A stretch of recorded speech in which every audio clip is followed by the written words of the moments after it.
Hi friends, welcome to Raja Ongole గిత్తల YouTube channel. Friends, Kopravur గ్రామంలో జరుగుతున్నటువంటి జాతీయ స్థాయి ఒంగోలు గిత్తల బండలాగుడు ప్రదర్శన కార్యక్రమం 3వ రోజు న్యూ కేటగిరీ విభాగానికి ప్రదర్శన జరుగుతుందండి.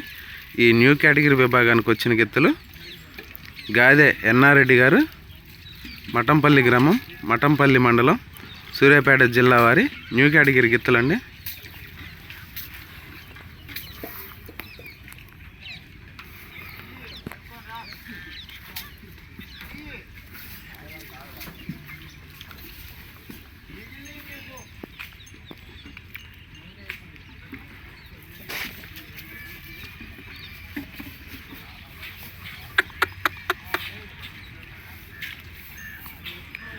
గాదే ఎన్నారెడ్డి గారు, మఠంపల్లి గ్రామం, మఠంపల్లి మండలం, సూర్యాపేట జిల్లా, తెలంగాణ రాష్ట్రం వారి న్యూ కేటగిరీ గిత్తలండి.